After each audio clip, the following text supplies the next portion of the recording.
Kitchen అమ్మమ్మకి తిరిగి స్వాగతం.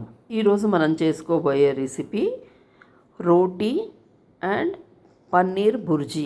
ఈ రెసిపీ పిల్లలకి ఎంతో హెల్తీ అండ్ చేయడం కూడా చాలా సులువండి. దీనికి కావాల్సింది 2 ఉల్లిపాయలు. ముందు 2 ఉల్లిపాయలని తొక్క తీసేసి కడిగేసి సన్నగా తరిగేసి పక్కన ఒక బౌల్లో తీసి పెట్టుకోవాలి. తర్వాత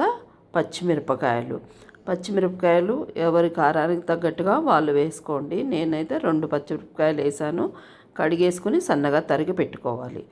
అలాగే పన్నీర్ని తీసుకుని ముందు ఒకసారి కడిగేసుకుని ఇది చక్కగా తురుముకుని ఒక ప్లేట్లో తీసుకుని పెట్టుకోవాలి. తర్వాత ఒక కడాయి తీసుకుని దాంట్లో ఒక చెంచా శనగపప్పు, మినప్పప్పు, అలాగే కొద్దిగా ఆవాలు, జీలకర్ర, కరివేపాకు ఇవన్నీ వేసుకుని బాగా వేయించుకోవాలి. తర్వాత తరిగిన ఉల్లిపాయలు, పచ్చిమిరపకాయలు కూడా వేసేసి బాగా వేయించుకోవాలి. ఇది మంచి సువాసన వచ్చేదాకా వేపుకోవాలి.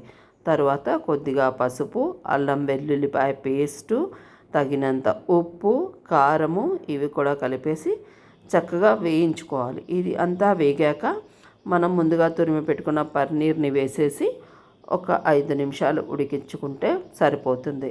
ఎంతో కమ్మనైన పన్నీర్ బుర్జీ రెడీ అయిపోయింది.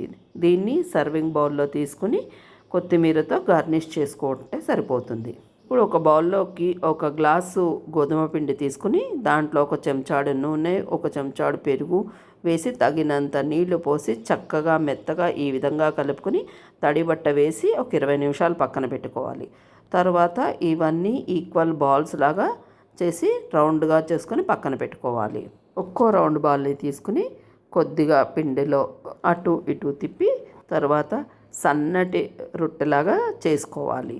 ఇది పలచగా ఉంటే టేస్టీగా ఉంటుంది. తర్వాత పెనం వేడి చేసుకుని పెనం పైన ఈ రొట్టెని వేసుకుని ఒకవైపు కాల్చుకోవాలి. ఇలా కొంత పొంగే వరకు కాల్చుకోవాలి. తర్వాత దానిని రెండో వైపుకు తిప్పి అట్ల కాడతోటి ప్రెస్ చేసుకోవాలి. మరోవైపు 2 వైపులా కాల్చుకున్నాక దీన్ని తీసి ఒక ప్లేట్లో పెట్టుకోవాలి. ప్లేట్లో పెట్టుకున్న దానిపైన ఒక చెంచాడు నెయ్యి చక్కగా దానంతా రాసేసుకోవాలి. తరువాత ఇది పిల్లల బాక్స్లోకి పెడుతున్నందుకు చిన్నగా ముక్కల కింద కట్ చేసేసి బాక్స్లో సర్దేస్తున్నాను. ఒకవైపు కట్ చేసిన రోటీ ముక్కలు, ఇంకొక వైపు పన్నీర్ కూర పెట్టేశాను. అలాగే ఒక యాపిల్ని తీసుకుని దాన్ని చక్కగా కడిగేసేసి ముక్కల కింద కట్ చేసేసి, అంటే ఇష్టం లేని వాళ్ళకైతే తొక్క తీసేసి ముక్కల కింద కట్ చేసి పెడతాము.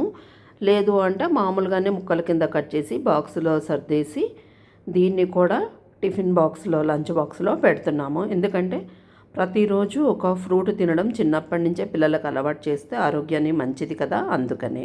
ఈజీ మార్నింగ్స్లో పిల్లలకి హెల్తీ బ్రేక్ఫాస్ట్ అంటే ఇది చాలా ఈజీ రెసిపీ. అరగంట లోపల రెడీ అయిపోతుంది అండ్ పిల్లలకి హెల్తీ ప్రోటీన్ కూడా ఉంటుంది. ఈ రెసిపీ కనుక మీకు నచ్చినట్టయితే షేర్ చేయండి, లైక్ చేయండి, సబ్స్క్రైబ్ చేయండి.